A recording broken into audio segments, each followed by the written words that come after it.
So as a manager, it's just very tactical, very hands-on, either yourself or you're telling people what to do. A leader shares the vision with their team and says, this is where we need to get to. And leaving it to the individuals to decide how to get there. Because why is somebody on your team? Why hire them if you don't trust them to be good thinkers, good doers, good actors?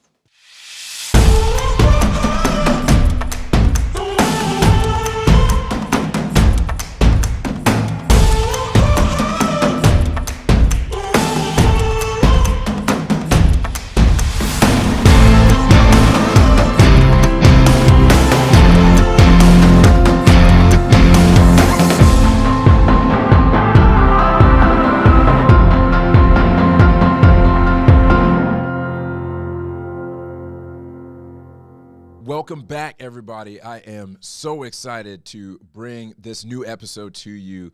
We are talking to an old friend of mine, old colleague of mine, Jennifer Borchardt. She and I have worked together in the banking industry, and her career has just taken a skyrocket ever since she moved on from the place that we both worked. And it's been really exciting to see her get to do big things. And she was kind enough to come on the show because we're talking about leadership. It's one of the things that I've discovered is one of the things we don't have enough of, and maybe we'll never have enough of it, but we need more leaders instead of having a lot of managers. So without further ado, here's Jennifer Borchardt. Jennifer, thanks so much for being on the show. How are you doing this morning? Good. Thank you so much for having me. I've really been looking forward to this conversation. Absolutely. So that everybody knows, Jennifer and I we go way back. We go way back to really my start in the product world. We worked together at a big bank. I don't know if we're allowed to say the name of the bank, but a giant bank. We'll just leave it at that. A giant bank. We worked together at a giant bank. Yes. Leave a little something to the imagination. Yes. But that's where we got the opportunity to meet, and I was so impressed with how smart and intelligent a designer that you are, and obviously your career has shot off like a rocket since then. So that's been very cool to watch. Tell everybody a little bit about what you're doing right now. Well, right now I am working for I don't know if we're allowed to mention company names, so I'll just say I work for a large global digital transformation consultancy, and I lead the experience practice for financial services in North America, which covers well, I guess it'd be Central America too. So Canada, United States, which is the biggest, and then expanding into Central and South America. Wow. And I've been in this role for just under a year. In January, it'll be a year. And it's been an exciting ride this last year. I manage a large team of very, very talented experienced practitioners across a number of practices. A lot of them are experience design, but then also UI visual design, research, CX strategy, and insights, design operations, the whole thing. And in my career, I've been fortunate to have had experience working across all of those crafts. And so now I oversee a team that does amazing work in all of those crafts. Very exciting. That is amazing. Back in the day, I was still more junior than you, and still I still consider myself more junior than you in my career. You have soared to such great heights, but it was interesting to me to see how the path that you took into leadership. You stayed in the financial space, but the things that you wound up influencing wound up expanding beyond design, which is I did some of the same stuff there just because I don't know, it's kind of hard to keep my hands out of all the different spots. I just care about so many different areas of the business, and People have trusted me with a lot of things over the years, and same for you. What was it like going? You know, when because you worked at another big bank after you know we both worked at the giant bank. Yes, You I've know, worked at a lot of big banks, a few of them. what you know? Tell me about what you saw as you started to move up the ranks. Um, what you saw as far as leadership goes, and how you tried to, you know, the lessons that you learned while you were an individual contributor that you tried to take into being a leader. Well, the way that one leads, there are a lot of things that remain fundamentally consistent. For example, being a leader rather than just a manager, and there are definitely situations where you need to manage versus where you need to lead. It varies based on the company culture, on the maturity of the organization, and even large companies can be not mature in some very important ways. It also it also matters very much. The way that you practice leadership matters very much on who you're working with, who's on your team, and the opportunities and strengths of your team, particularly those who are reporting directly to you. Um, as I've as I've gone up the ranks, as you say, the way that I lead and the way that I have to lead is very different. So what I'm doing now in a very senior leadership role is much different than when I was leading individual contributors at that large bank. And so yeah, it's continuously an adjustment. And on one hand, I've been able to take the lessons from when I was an individual contributor, when I was actively designing, but also having to adjust my approach, to use listening and speaking in different proportions. I actually find that I'm speaking a lot less, listening a lot more in my senior role than I did when I was an individual contributor. Um,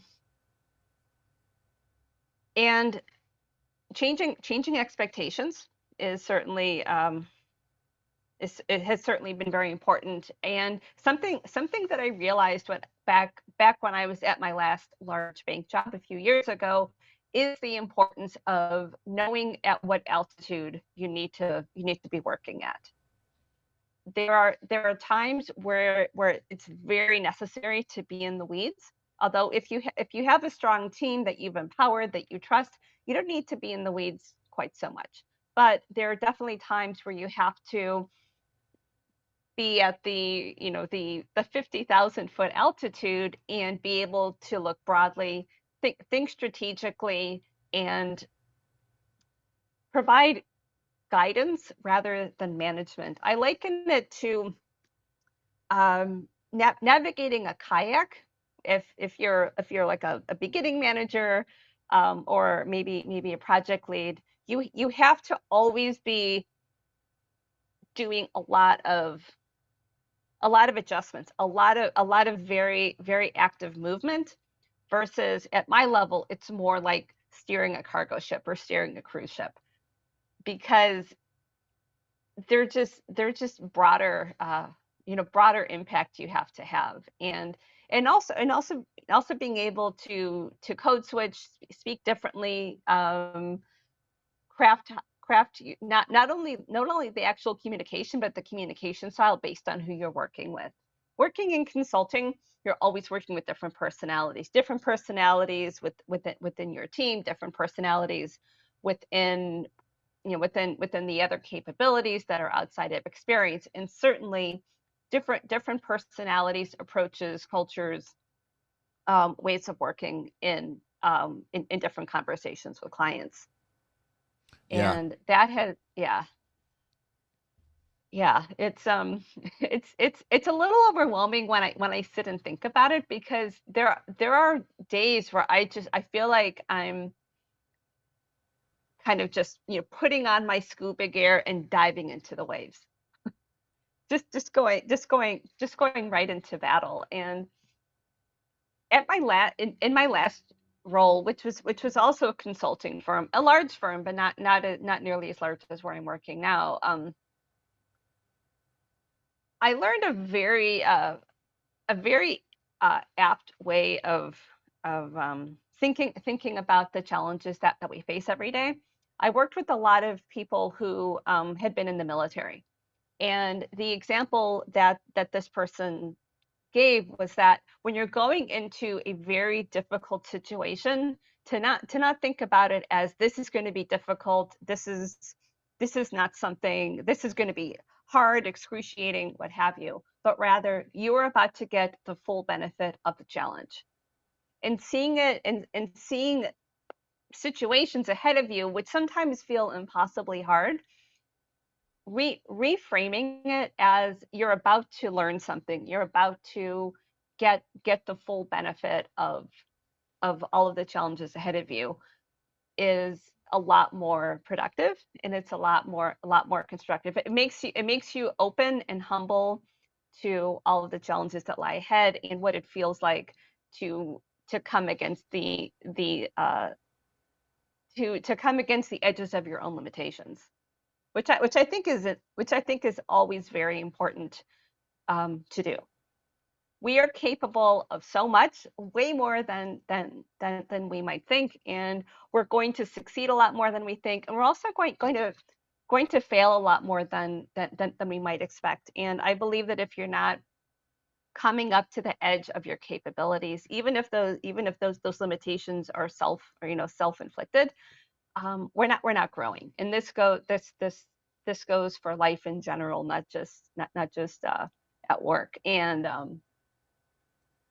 yeah, I'm thinking a lot of the things I do in my leisure time definitely bleed into my approach as a leader at work. So I'm a rock climber. I've been doing rock climbing for over 20 years now. I'm an instructor for people who are older like me, and making a shift into a physically and intellectually sometimes challenging hobby like rock climbing. You always, if you're going to learn, if you're going to keep getting better, you always have to be falling. You always have to be going beyond your capabilities.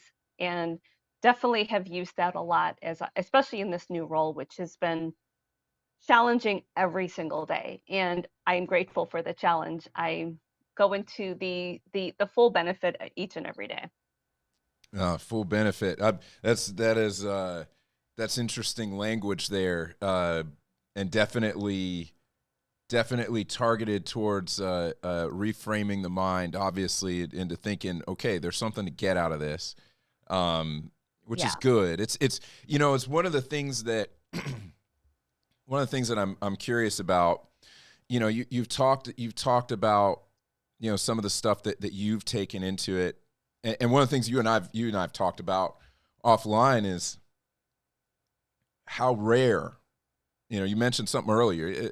How rare it is to find leaders rather than managers. Yeah. And that's not to talk about it in an arrogant way, because, you've been on both sides of it, right? We've both been on both sides of it. Why do you think it is that it's so rare to find somebody who can lead rather than just manage? Well, leadership is very hard, and leadership also exists where people may not expect it to be. You can be a leader wherever you are, whoever you are, regardless of your title, regardless of where you are in the organization. There's always opportunities to lead. Managing, I think, is a lot more tactical. You are taking control or empowering somebody to take control of very discrete tasks or opportunities. And there's a lot of satisfaction in management. The satisfaction, the joy of a job well done.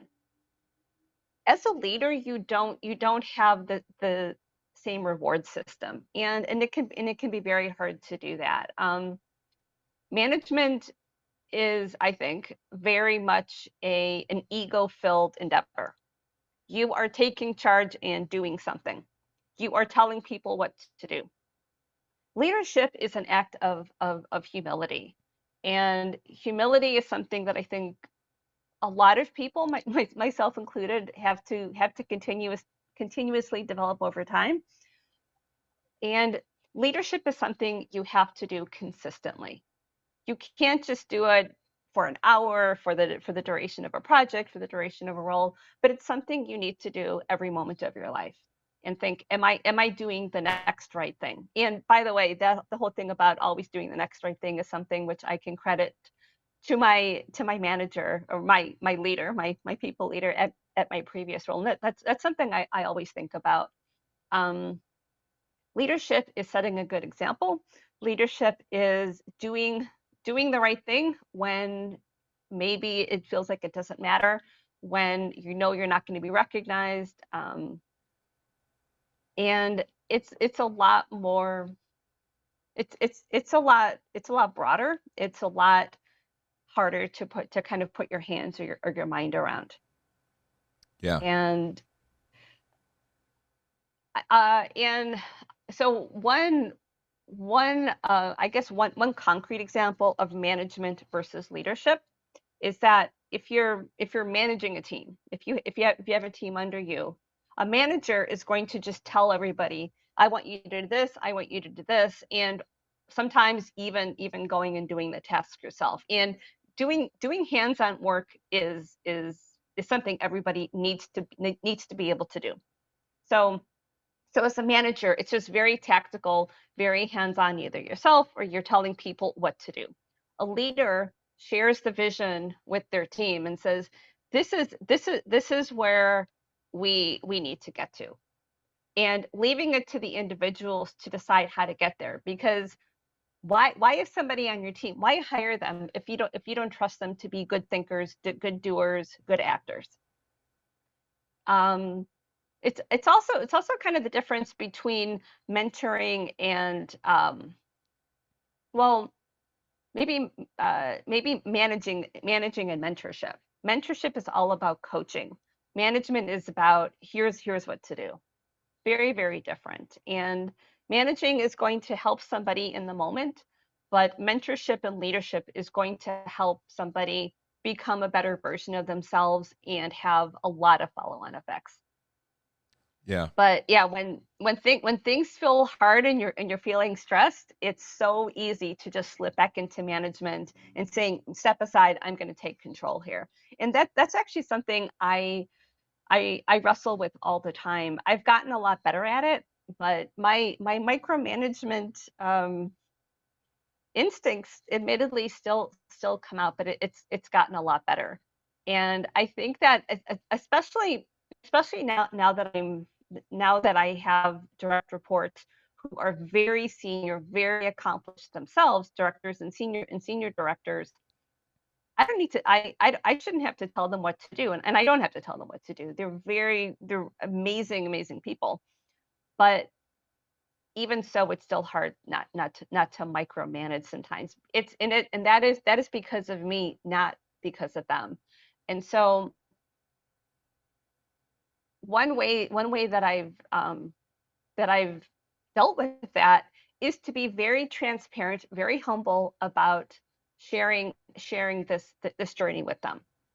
Hey, so and so, I just want you to know that I I'm trying really hard to be more hands off and allow you to own this and empower you to own this. So if I'm ever too hands on, you just tell me this is an ego free zone. And being transparent about that and being part and making them part of your own journey and your own learning process, I think has been very beneficial. And it's embarrassing how late in my career I learned that. Oh, But I think that is it's humble of you to say that. I mean, I would say It's funny you mentioned that, because I've been thinking to myself lately, I'm still learning that, right? Like, I'm still learning how to say, Devin, don't step in, don't step in and take Yeah. over, lead, help them grow.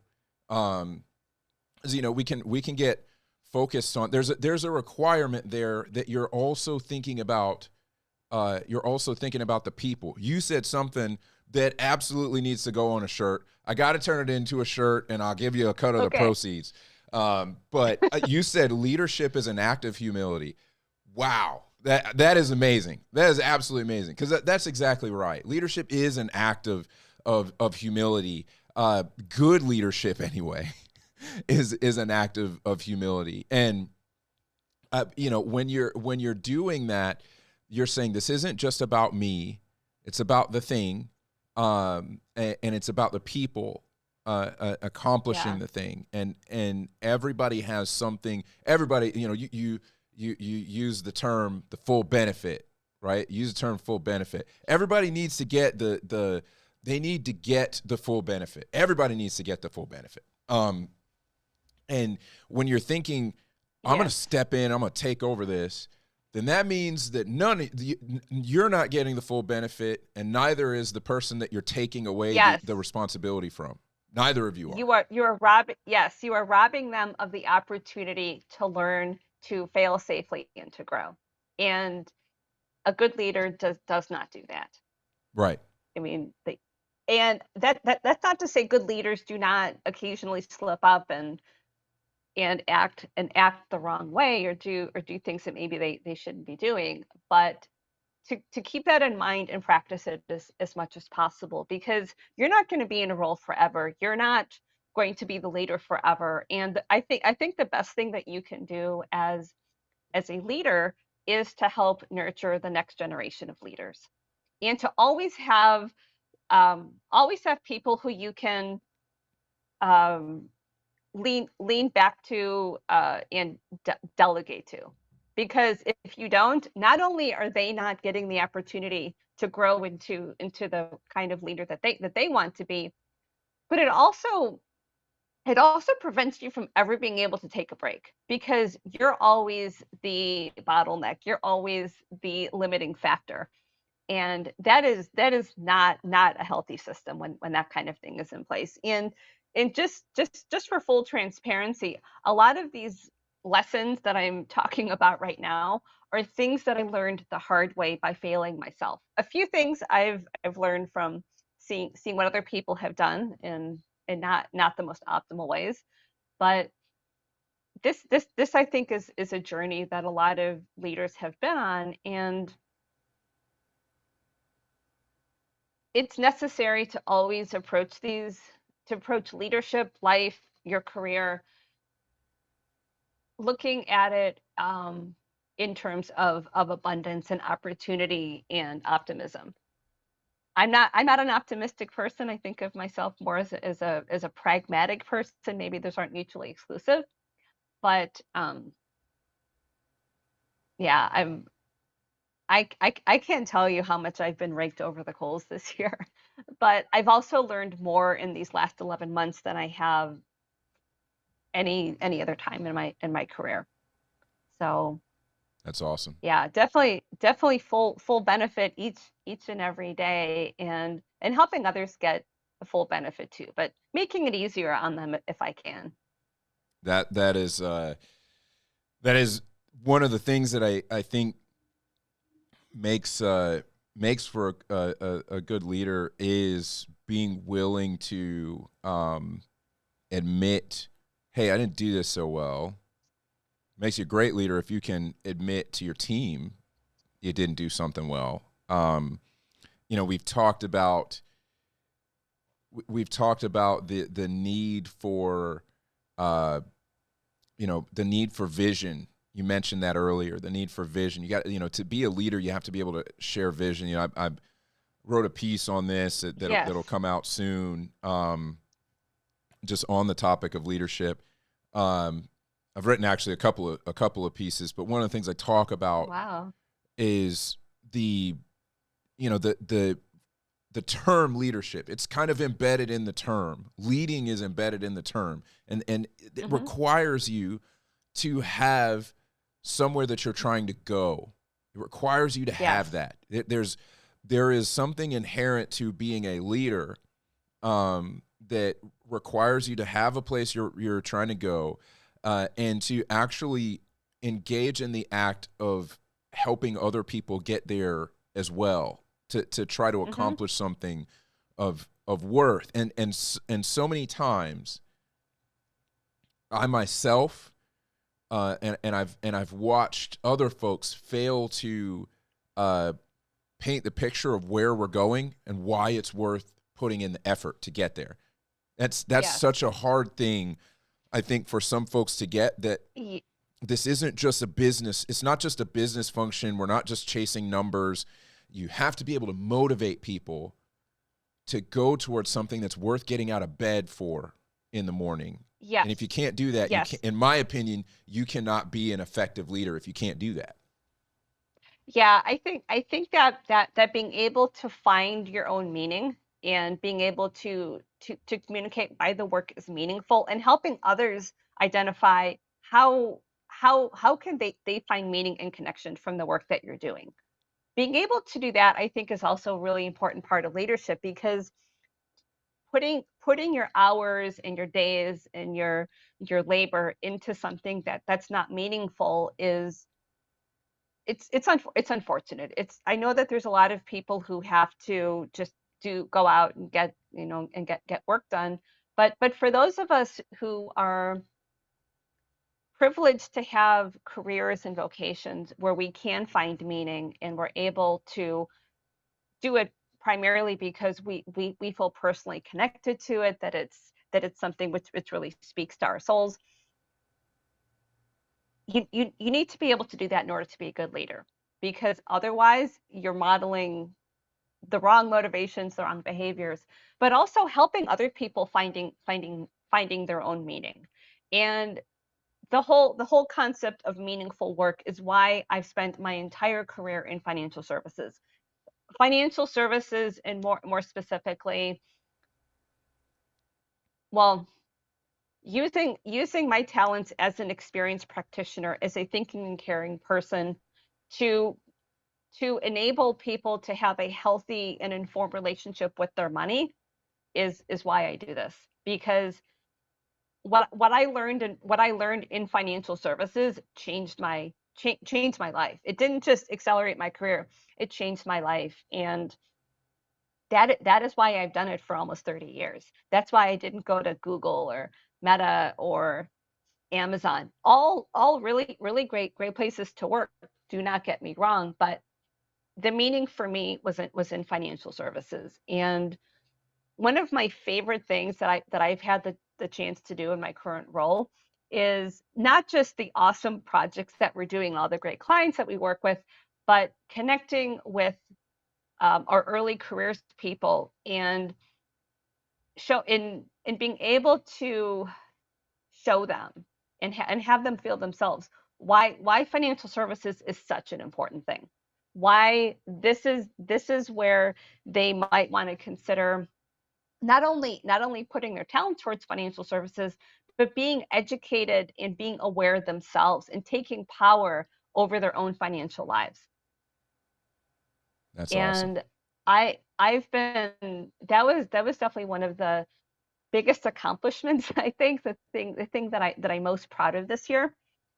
I was in Boston last week, and we had our holiday party there, and I got to I got to interact with many of our senior officers and a lot of very powerful and influential people. But my favorite conversations were with the early careers people who said, when you took us out to lunch and told us about investing and why we need to do this and why we need to learn about money, I am inspired to buy a house. I was inspired to open up my very first brokerage account. I started a robo investing account, and that just makes me so happy. Not because money makes the world go round, although some people would say it does, but Mm. because money isn't money. It's not riches. It's choice. It's opportunity, and it's power. The power to live your life as you want. The power to make decisions, and the power to have agency over where you live, what you do, who you engage with. It's very, very important. And in fact, this the very small action I took in the mid 90s to open up a brokerage account and continuously invest allowed me 20 plus years later to take control of my life and just flip the table, put everything behind me, and start anew and on the opposite coast. So moving from San Francisco to Charlotte, well, sorry about that. All good. There was a cat that just batted it down. Sorry about that. I hope I didn't ruin your podcast here. Oh no, not at all. Just make sure you Okay. frame yourself in the middle if you can. Okay. That'll get taken out in editing. Oh yeah, yeah. It'll be all good. These animals had better behave. That's all I have to say. So being able to get out of a bad situation and being able to restart my life the way that I wanted to is a direct result of taking control of money and understanding what it means, what it can do, what it can't do. It's very important. And maybe the part that I'm leaving out is that until I was pretty well into my first job after college, I had very, very limited means. My family immigrated to the United States, raised by a single parent, really had very, very little, but I did have a lot of support and a lot of opportunities that I recognized and that influential people around me recognized that I needed to go after. And so even getting to the point where I was able to identify this is something I need to do. I need to understand money and how to make it work for me was also a position of privilege because not everybody is able to even get to that point, let alone to all of the other points that came afterwards. Yeah. No, I definitely have enjoyed hearing, your story and to see where you came from. And I do think that influences how you lead in some ways, just kind of knowing, the path that you've taken to get where you are. And I think that some of that, like that kind of stuff develops grit, right? It develops grit. It develops the ability to push through stuff. And I'm interested in hearing from you just how you think about the necessity. Is it necessary actually to go through adversity to be a good leader? Do you think it's necessary? No, I don't think it's necessary. In fact, I'm not one to advocate suffering. I don't think, well, I went through a hard time, everyone else needs to have a hard time. If they have an easy time, then their leadership and their lessons mean less. No, I do not think it's necessary. A lot of people do go through that. And there's a lot of people who go through difficult times, who go through difficult struggles that aren't able to extract the lessons and benefits of it. Um, I think that it's entirely possible to be a good leader. And I think that there's examples of this to be a good leader by having a caring family where you always had more than and you had a lot of opportunities and things seemed to come easier. Yeah, I think anybody in any situation has the potential to be a good leader. I But think it's there good. is definitely I mean I think there in some ways there's definitely the benefit of the struggle. You're kind of forced to learn certain lessons that happen to be very valuable, but there's also a lot to be said into having an easier path in life because then you can focus a lot more directly and consistently on your goals and the vision that you have for your own life. Yeah, I think that it's interesting. So like I've spent a lot of time thinking about this, and going through hard things in my own life, and there were years where it just felt like I was at war. I was at war every day, and Yeah. I noticed when I got out of those struggles, um, I noticed that, like, because I remember while I was in those struggles, it's very hard. It's very hard while you're in that struggle to think far ahead. You're thinking Hmm. about making it to the next day or the next week or the next month. Yes. Um, Or the next hour. right. Yeah. You're not thinking about, where you're going to be in 5 years. You're not necessarily thinking about, you may dream about some of that stuff. It's not like it's impossible. Yeah. But it's really hard. It's really hard to think too far into the future. It's hard to spend a lot of time. It's hard to spend a lot of time reflecting when you're in war mode. And I realized when I came out of that, I realized the difference between wartime and peacetime, if you will. Peacetime is when you can grow. It's when you can build. It's when you can achieve new heights, and it's a different Hmm. purpose. And they both have their purpose. When I was in wartime, I thought, man, people who have it easy, I kind of had that attitude. Man, you got it easy. Like you're soft. Like you don't have, you don't have the ability to make it through something like this. And I started to look at it as an end unto itself. And I realized it's like there's value in learning how to go through adversity, and I do think that that's a part of life, an important thing, because everybody's going to face some kind of Yeah. adversity in their life. But peacetime is when you can really grow and build and use the lessons you learned through the struggle. And if you idolize that sort of that wartime mentality, you can never really make the gains. That's right. I mean, the rest is as important as the labor. When you're weightlifting, your muscles are not going to grow unless you have that rest time between sets, or not going to the gym every day, because you can't lift weights every day. Your muscles are not going to develop. In a non-physical sense, the whole reason for a day of rest is so you can be refreshed, be reinvigorated to go out and do good work, because you can't just work.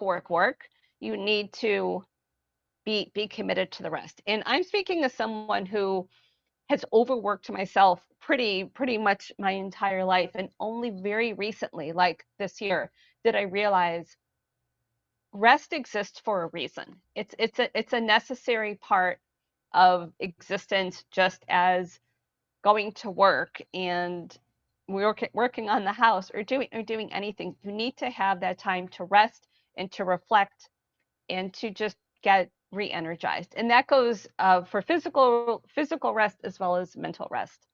Yeah, I agree. I fully agree. And I think that the other thing about that, is that I've thought about, in thinking is struggle necessary to be a good leader?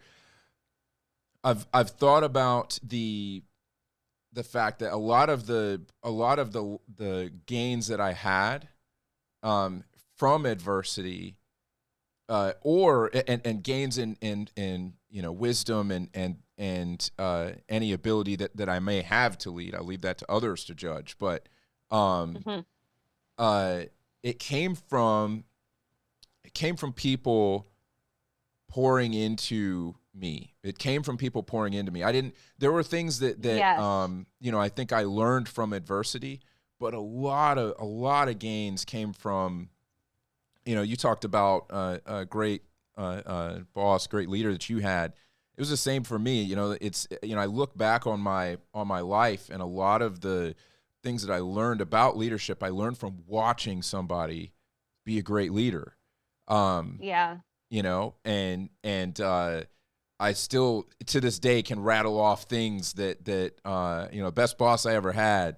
Like he would say things. You said something earlier about trusting people, right? I remember one of the things that he used to say was manage yourself. He's like, I'm not here to stand over your shoulder.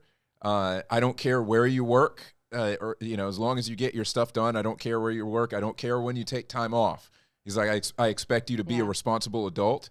And he's like, I don't care if you work from home 100% of the time.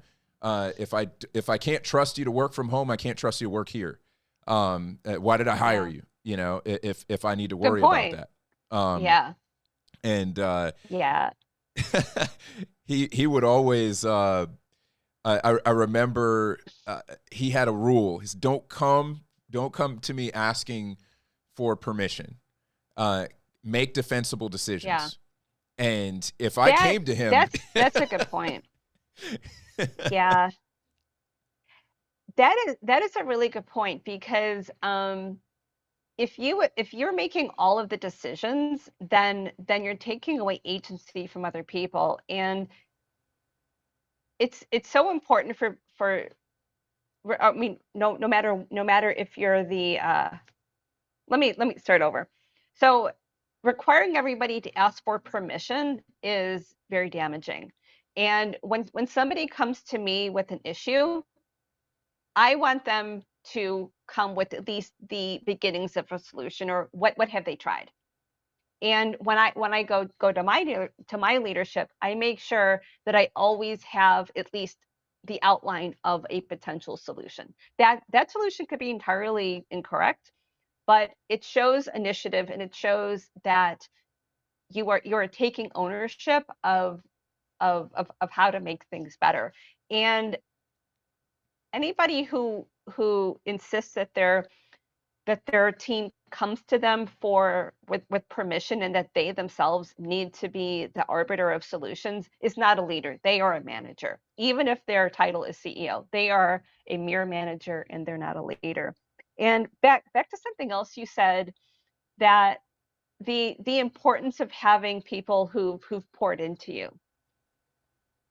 Ongoing meaningful success is a team sport. It's not something you can do on your own. It's not something you should do on your own. The whole reason you have a team, the whole reason you live in a community, is because everyone has something to learn, and everyone has something to teach and contribute. And a leader identifies what are the strengths and what are the contributions that other people could make, and what are the things that you yourself are most capable of. What are the things that you yourself need to learn, and where and from whom can you learn that. And I think when you take that approach, and you recognize that everybody has something to teach you, you often discover that they have strengths and things to teach that you didn't even realize. And when they feel empowered, when they feel trusted, when they feel safe, then they're going to show you more of themselves. And the more you know about people, the better you can connect with them, and the better you can lead. That's I feel. Oh, go ahead. I was going to say, I feel very much that I am the summation of all of the amazing people I have known in my life. And one of the things that I wish I would have pursued is mentorship. I wish I would have had a mentor. I didn't get a mentor until very, very late in my career, but hey, better late than never. And so because of that, I intentionally mentor a lot of people. Maybe not a lot of people. I'd say I have 5 mentees right now. And that mentorship is so important for success. And I encourage my mentees to have other mentors too, because what I can teach is not necessarily what someone else can teach.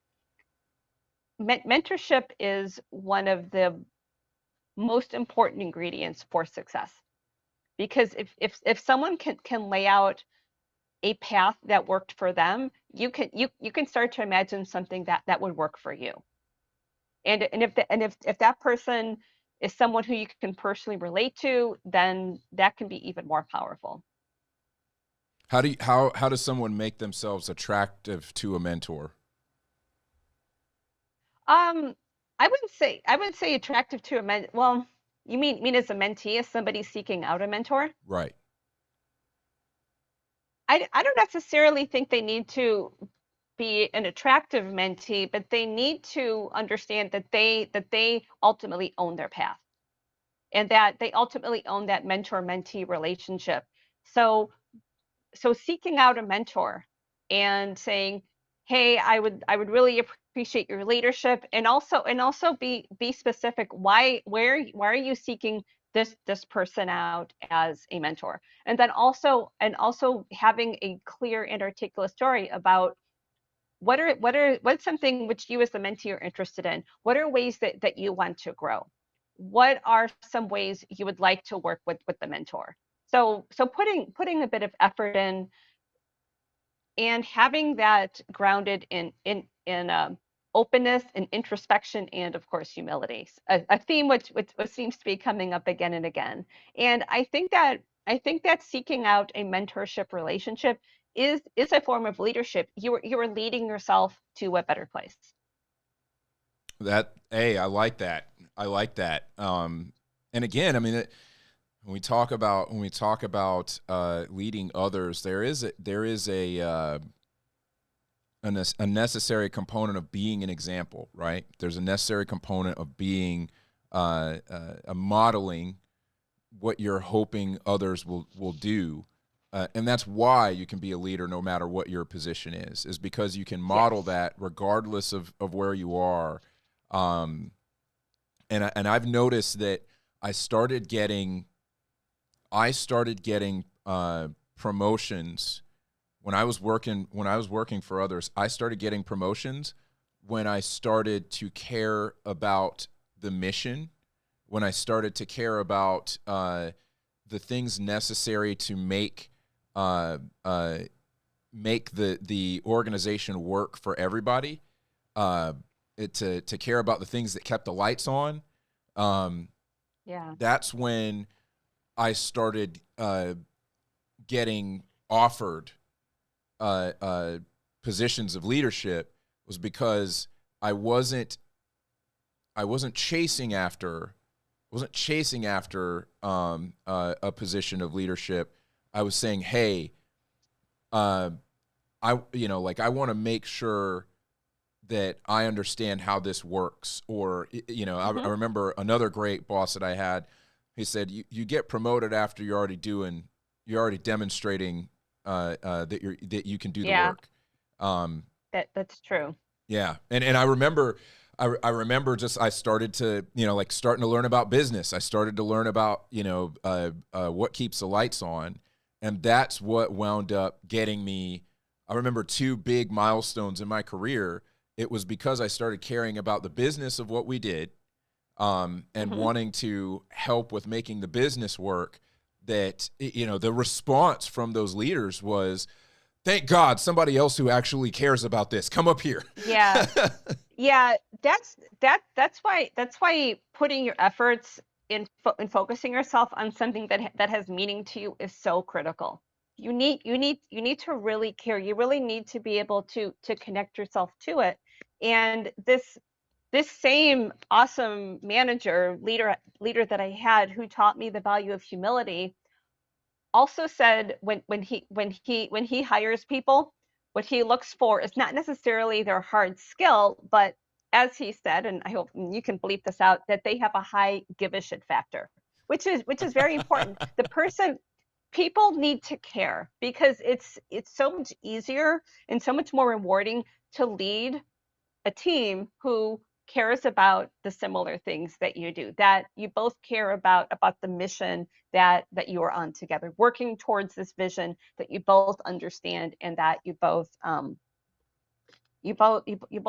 care about. And so even though you can and should seek to be a leader no matter what your position is, there is something which is fundamentally different in leadership at a higher level versus at a lower level. at a higher level, your actions and your words and your behaviors have so much more impact and amplification. And so you need to be very, very thoughtful, intentional, mindful, and careful about what you are doing and saying at all times. And that goes not only for outward things, like you can't gripe to people. You can't gripe to your team, but it's also there's also some internal things, and this is what was harder for me. Even though I consider myself an introvert, I'm still very social and I love connections with people. And that's actually the most important thing for me wherever I'm working.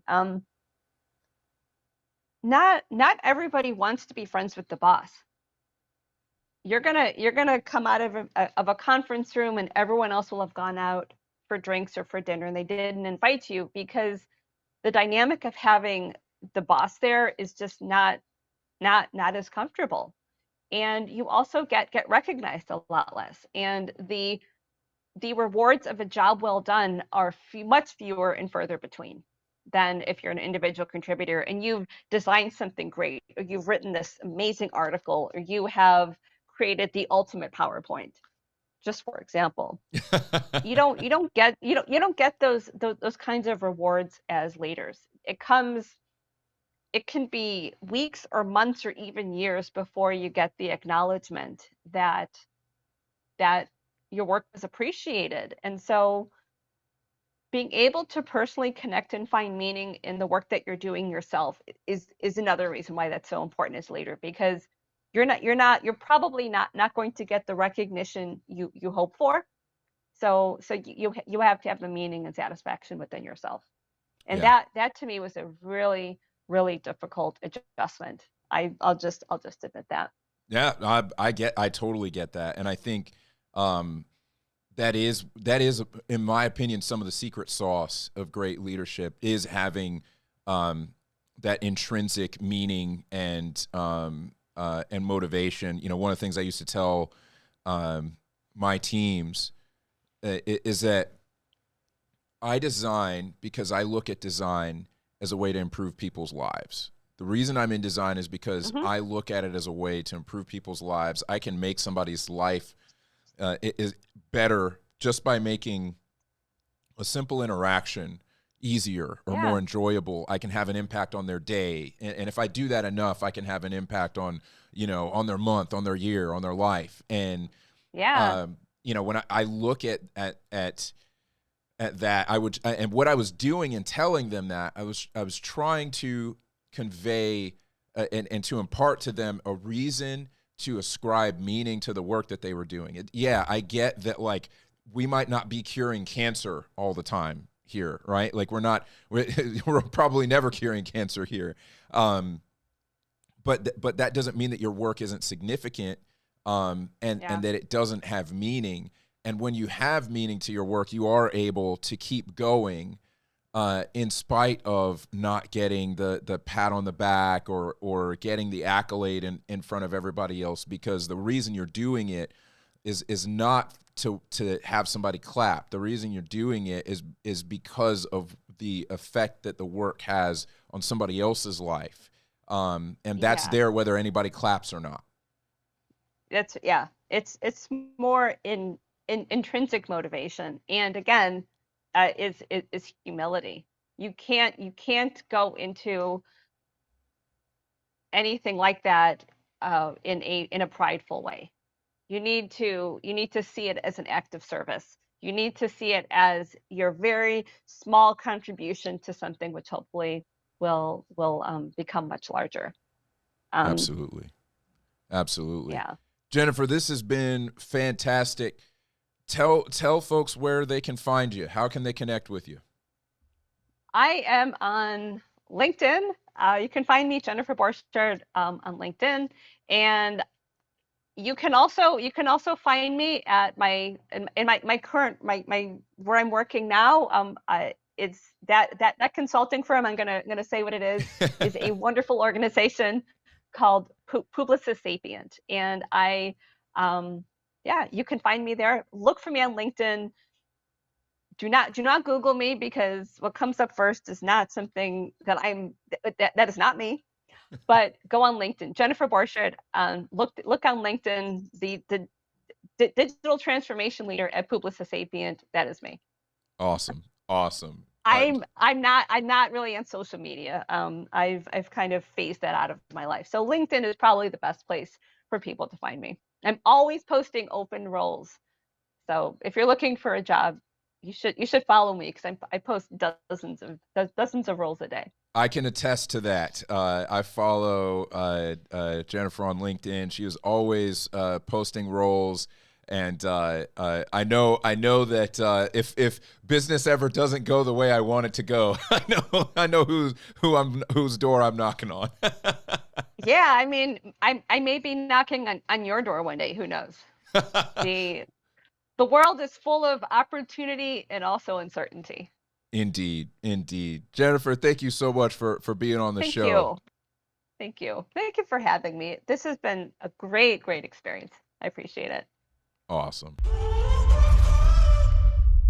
All right. What a great conversation that we had with Jennifer. I really appreciate her being willing to come on the show and to talk about this, especially from her perspective, having worked at such large organizations and getting to see things work at scale and being able to help people to grow their careers.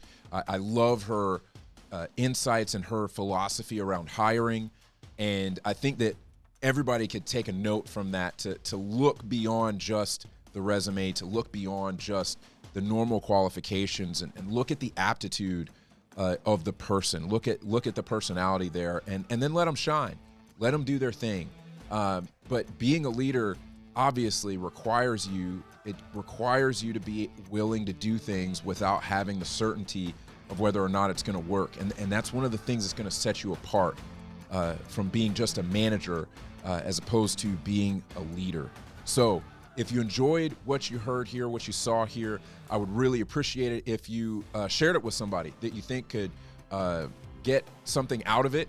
Maybe, I don't know, maybe don't share it with your boss. That's probably gonna land you in hot water. But you could send that to some of your colleagues, and give it a like, give it a subscribe, and until next time, keep out serving your competition on your relentless pursuit to become an experienced leader. See you next time.